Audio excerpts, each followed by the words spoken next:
Hey everyone, this is Nicole McGuirk, and this is my second video showing how I put together this card featuring Whiff of Joy stamps and their coordinating dies. For the die video, you will need to visit the Whiff of Joy Tutorials and Inspirations blog. I'm taking this cute Penguins Whiff of Joy stamp, and I'm using an acrylic block that has the Sukaneko tack and peel adhered to it to temporarily adhere my stamp to my block and stamp it, and then just clean it and put it away. Now I'm going to color in my image with Copic markers, and I had started with a little bit lighter, cool gray markers, and I decided that they were just really too dark as I got, or too light rather, as I got going here. It just was too light gray. So I went back with the darker cool gray colors, and I'm going to blend those in really good.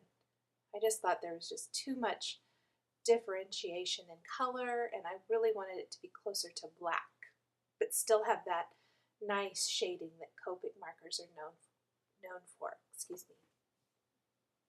So there they are with all the black, and I'm going to go in with some oranges now. There's a little bit lighter and a little bit darker orange to color in their cute little noses or beaks and their feet. And then I am going to take those lighter, cool gray markers and color in or shade in just a little bit of the white portion of the penguins. Even though that area is white, you want to add just a little shading to give it some dimension so it just isn't a stark white. Now I'm going to take some greens and color in the one little guy's hat and scarf, and then take some reds to finish him off.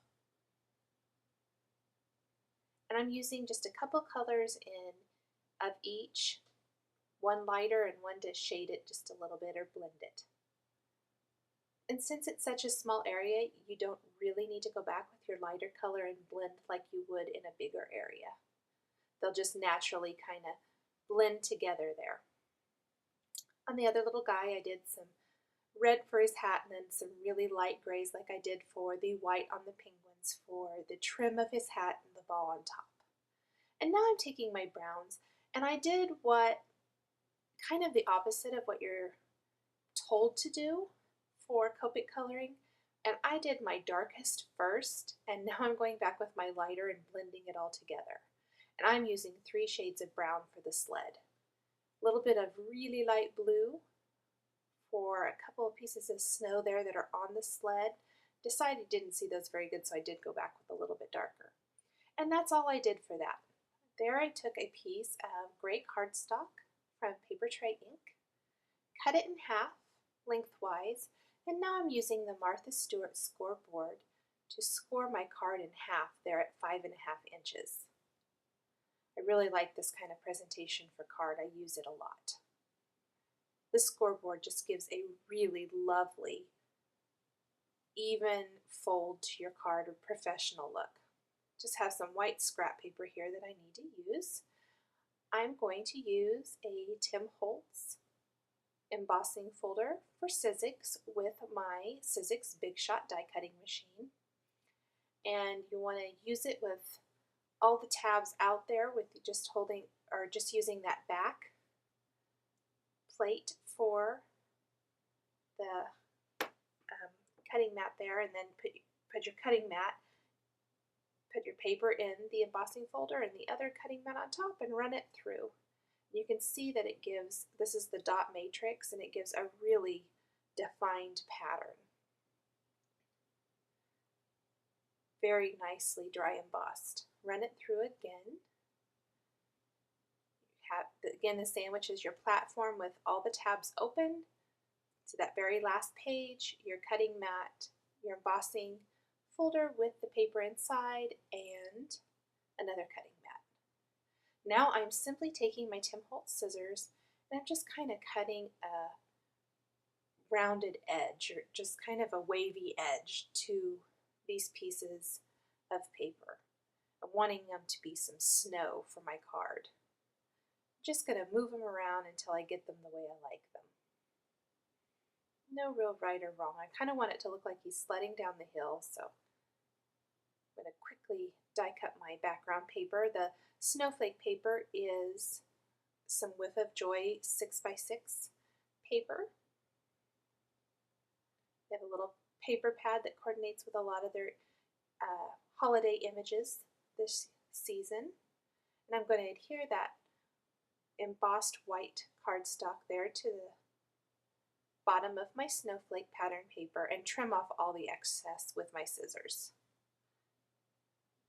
Quick and easy. Make sure I get that cut real nice. Now you can see it looks like a little hill there, and I can add my little sledders going down the snow. And I did cut out my stamped and colored in image. Trying to decide if I wanted to add more, and I thought that would just be too much, so I'm going to pass on that. And then I did die cut some pennants using another Whiff of Joy die, and I cut them from cardstock first, and then several scraps of pattern paper, and I trimmed the triangles from the pattern paper pennants and adhered them to the cardstock pennant, just for a fun little colorful banner at the top of my card. And now I'm using some Martha Stewart Baker's twine to add some cute little bows to the end of the pennant there at the top of the card.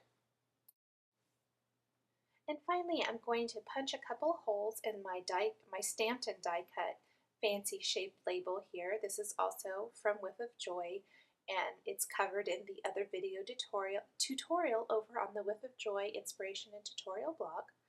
And I just strung some satin paper tray ink ribbon through those holes I punched and added some foam adhesive to the back of the label. I'm going to adhere that right to the bottom of my card. And then wrap that ribbon around and tie it in a bow and embellish it with a paper tray ink button tied on with some white string. So a pretty simple and easy card created with dies and stamps from Whiff of Joy. For more information, please visit my blog at www.nicolemcguirk.typepad.com on October 29th, 2010. Thanks for watching.